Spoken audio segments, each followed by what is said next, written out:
يصفون وسلام على المرسلين والحمد لله رب العالمین۔ انتہائی معزز سامعین، سورہ نور 18واں پارہ آیت نمبر 32 آپ کے سامنے تلاوت کی۔ یہاں سے چوتھا قانون ذکر کیا جا رہا ہے کہ جو غیر شادی شدہ مرد اور غیر شادی شدہ عورت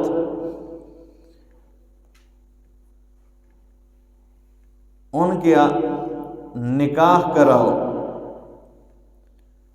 کیونکہ شیطان نے جب یہ پچھلے احکام آپ نے سن لیے، جب شیطان نے دیکھا تو وہ تو بہت پریشان ہو گیا کہ اب عورت اور مرد کو نظریں بھی نیچے رکھنے اور پردہ کرنے کا حکم نازل ہو گیا۔ جب ایک دوسرے کو دیکھیں گے نہیں، اب کیا ہوگا؟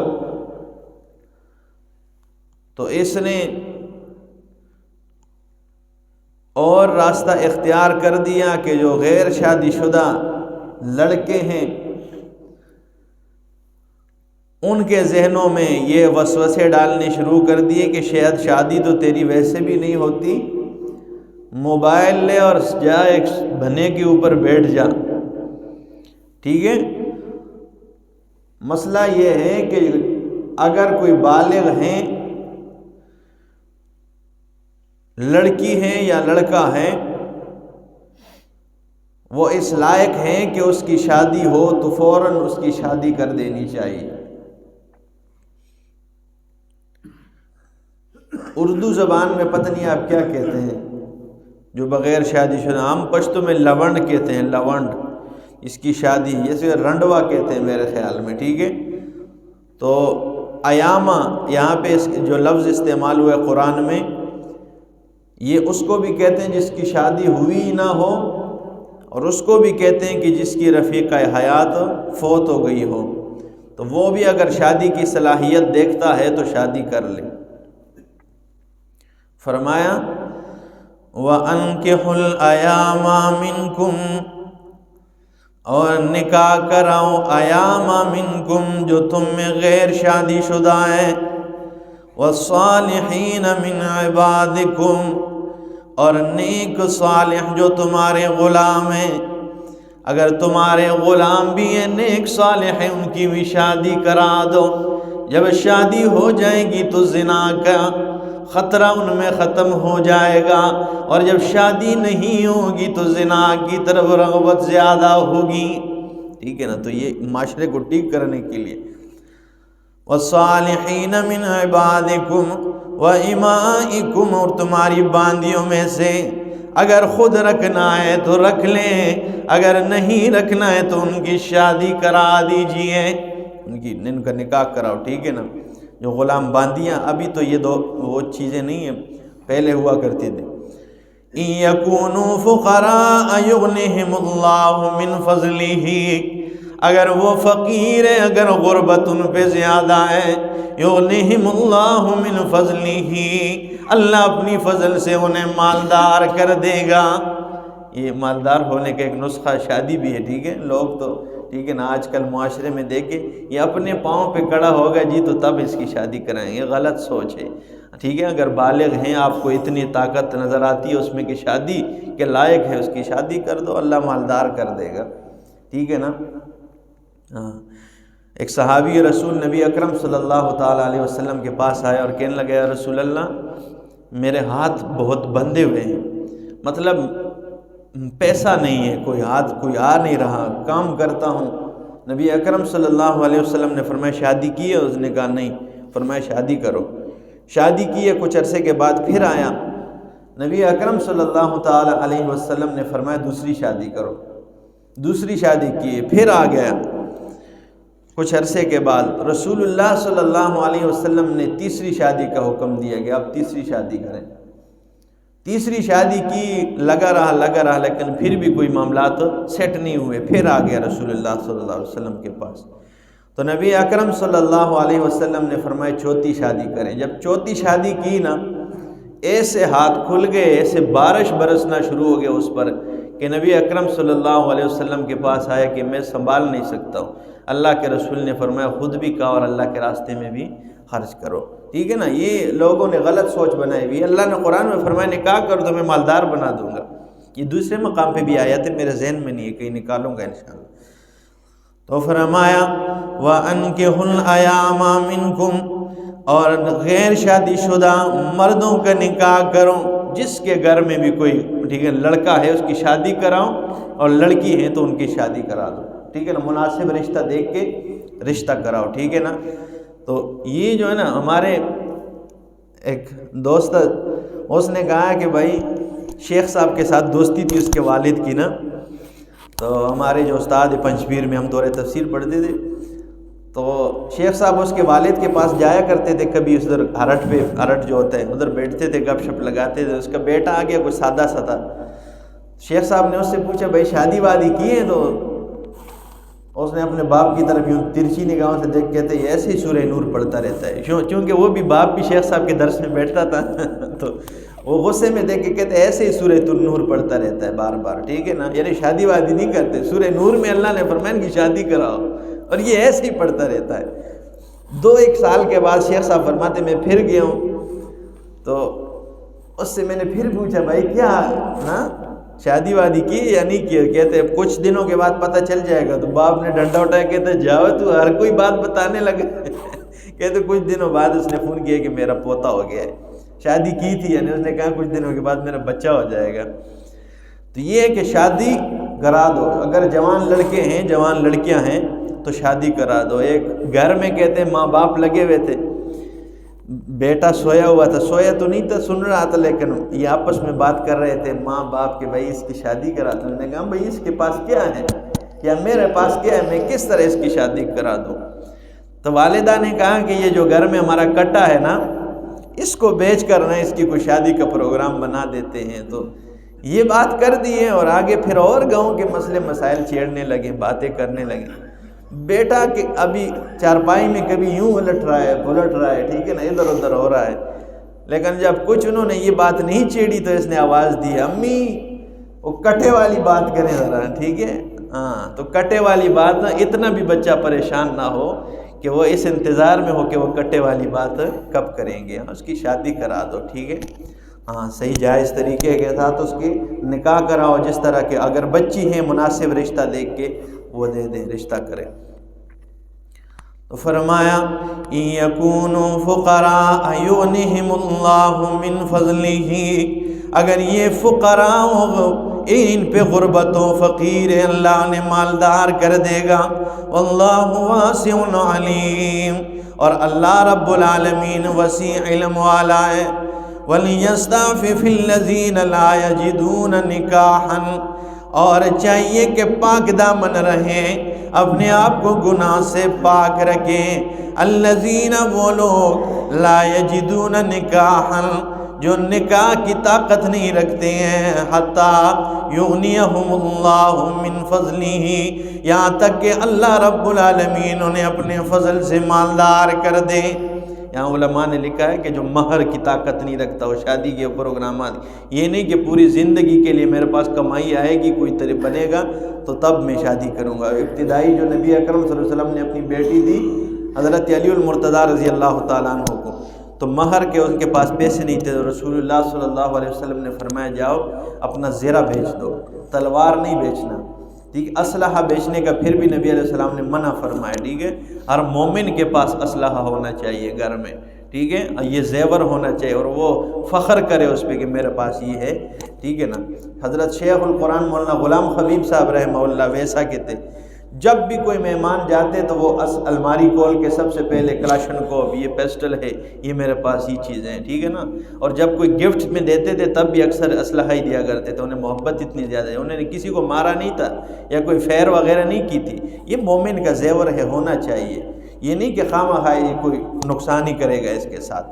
یہ جو ممبر پہ سوٹا پکڑتے مولوی، خطبہ دیتے وقت یہ جو سوٹا ہوتا ہے، یہ سوٹا نہیں ہوتا تھا، یہ تو آج سوٹا بن گیا نا، یہ تلوار ہوا کرتی ہے۔ رسول اللہ صلی اللہ علیہ وسلم یوں نوک دے زمین پہ رکھ کے نا تلوار پکڑ کے خطبہ ارشاد فرماتے تھے، ٹھیک ہے، یعنی ہر وقت تلوار خطبے کے دوران بھی آپ کے پاس ہوا کرتی تھی۔ تو پھر ابھی یہ سوٹا بن گیا ہے، کیونکہ ابھی تو تلوار پکڑ نہیں سکتے، اور وہ تلوار ہے پھر۔ تو فرمایا وَلْيَسْتَعْفِفِ الَّذِينَ لَا يَجِدُونَ نِكَاحًا، اور چاہیے کہ پاک دامن رہیں وہ لوگ جو نکاح کی طاقت نہیں رکھتے ہیں، حَتَّى يُغْنِيَهُمُ اللَّهُ مِنْ فَضْلِهِ، یہاں تک کہ اللہ انہیں اپنے فضل سے پاک مالدار بنائے۔ وَالَّذِينَ يَبْتَغُونَ الْكِتَابَ مِمَّا مَلَكَتْ أَيْمَانُكُمْ، یہ پانچواں قانون ذکر فرمائے یہاں سے۔ اور وہ لوگ یبتغون الکتاب، جو تلاش کرتے ہیں کتابت کو، مما ملکت ایمانکم، ان میں سے جن کے تمہارے دائیں ہاتھ مالک ہیں، یعنی جو تمہارے غلام ہیں، اگر وہ کتابت چاہتے ہیں، کتابت کا مطلب سمجھیے، غلام ہے تمہارا اور وہ آ جائیں اور کہیں میرے ساتھ کتابت کرو، لکھ لو، اور جتنے پیسے تم مانگتے ہو میں دے دوں گا اور مجھے آزاد کر دو، ٹھیک ہے نا۔ تو اللہ فرماتے ہیں اگر وہ کتابت چاہتے ہیں فَكَاتِبُوهُمْ، ان کے ساتھ کتابت کرو، إِنْ عَلِمْتُمْ فِيهِمْ خَيْرًا، اگر تم جانتے ہو کہ اس میں بلائی ہے، یعنی یہ اپنے لیے کمائی کر سکتا ہے، کھا سکتا ہے، ان کے ساتھ کتابت کر کے انہیں آزاد کر دو۔ اگر یہ کوئی دیکھتا ہے نا اس میں، تو اللہ فرماتے ان کے ساتھ کتابت کرو، انہیں آزاد کرو۔ اور آگے وَآتُوهُم مِّن مَّالِ اللَّهِ الَّذِي آتَاكُمْ، اور انہیں دے دو اس مال میں سے جو مال اللہ نے تمہیں عطا کر دیا ہے، یعنی مالک کو یہ حکم دیا کہ تم کتابت کر دو، اسے آزاد کر دو، اور لوگوں سے یہ حکم دیا کہ وَآتُوهُم مِّن مَّالِ اللَّهِ، تم اللہ کے مال میں سے اس غلام کو مال دے دو تاکہ وہ آسانی سے مال اپنے مالک کے حوالے کر کے آزاد ہو جائے۔ ٹھیک ہے، آیت سمجھ میں آ گئی ہے؟ ٹھیک ہے، مالک سے حکم ہے کہ تم کتابت کر دو اس کے ساتھ، باقی لوگوں کو حکم ہے کہ اس کے ساتھ تعاون کرو، کچھ 1000 دو، کچھ 500 دو، کہ وہ اپنے مالک کو پیسے دے کے وہ کیا کر دیں، یہ مال بھی اللہ نے دیا ہے تو اس کے ساتھ تعاون کرو تاکہ وہ آزاد ہو۔ وَلَا تُكْرِهُوا فَتَيَاتِكُمْ عَلَى الْبِغَاءِ، وَلَا تُكْرِهُوا، یہ چٹا قانون ذکر فرمائے، وَلَا تُكْرِهُوا فَتَيَاتِكُمْ عَلَى الْبِغَاءِ، اور نہ مجبور کرو فتياتكم اپنی لڑکیوں کو، اپنی باندیوں کو، اپنی بیٹیوں کو، چاہے اس میں ہر رشتہ آتا ہے پھر، ٹھیک ہے نا، اور اپنی باندیوں کو مجبور نہ کرو، عَلَى الْبِغَاءِ، بدکاری پر۔ علامہ محمد سید خان ملتانی صاحب رحمہ اللہ، اللہ قبر نور سے بھر دے، وہ معنی کرتے تھے کنجر توپ پر، ٹھیک ہے نا، یہ اس کا معنی کرتے تھے بغائے، اور معنی بنتا بھی یہی ہے کہ اس پہ مجبور نہ کرو۔ ان اردنا تحسنا، خاص کر کے اگر وہ پاک دامن رہنا چاہتی ہیں، یعنی اپنی باندیوں کو، اپنی لونڈیوں کو، انہیں بغاوت پہ، انہیں بدکاری پر، انہیں زنا پر مجبور نہ کرو۔ عبداللہ ابن ابی یہ کام کرتا تھا، لڑکیاں چلانا جو اس کام کو کہتے ہیں، ٹھیک ہے، لڑکیاں چلاتا تھا، ٹھیک ہے نا، منڈی لگا کے، تو یہ کام کرتا تھا، اس لیے اللہ نے منع فرمایا کہ اپنی باندیوں کو اس پہ مجبور نہ کرو۔ اس میں اپنی بیٹیاں اور اپنی بیویاں سب شامل ہے۔ یہ باندی کا ذکر اس لیے فرمایا کہ اللہ فرماتے اگر لونڈی کو اس کام پہ مجبور کرنا جائز نہیں ہے تو بیٹی کو تو بطریقہ اولا، یا اپنی بیوی کو تو بطریقہ اولا کرنا حرام ہے اور منع ہے، ٹھیک ہے۔ تو فرمایا انہیں مجبور نہ کرو، یا انہیں اس جگہوں میں نہ بھیجو جہاں پر کنجر توب ہو رہی ہوں، یہاں پر یہ کام ہو رہے، اس کالج میں نہ بھیجا کرو، اس ہاسٹل میں نہ بھیجا کرو۔ مولوی خامخائی مشہور کیا کہ مولوی تعلیم کے خلاف ہے، تعلیم کے نہیں خلاف ہے، تعلیم کریں۔ صحابیات تھی، مجاہدین صحابہ کے ساتھ جایا کرتی تھی، پٹی لگاتی تھی، ان کے لیے باقاعدہ کیمپ تیار کیے جاتے تھے، صحابیات ہوتی تھی، ڈاکٹر بنے، تعلیم حاصل کریں، جو بھی ہے، لیکن پردے کے ساتھ۔ دو راستے ہر چیز میں، ایک غلط راستہ ہے اور ایک صحیح راستہ ہے۔ پردے کا ماحول ہو اس کے لیے، ایسا نہ ہو کہ یہ ماحول بن جائے، اس میں خرابیاں آ جائیں، تو ایسی جگہوں میں ان کو نہ بھیجو۔ یا کوئی ایسا فنکشن ہے رشتہ داروں میں ہی کیوں نہ ہو، اپنی بیٹی کو وہاں پر نہ بھیجو اگر تمہیں خطرہ ہے کہ وہاں پر ٹھیک کام نہیں ہو رہے ہیں، پھر رشتہ دار ناراض ہو جاتے، ناراض ہو جائے 100 دفعہ یا تو ان سے کہو یہ کام نہ کرو، یا کہو ہمارے گھر والے نہیں آئیں گے، ٹھیک ہے، یہ کام یہ ہوتا ہے۔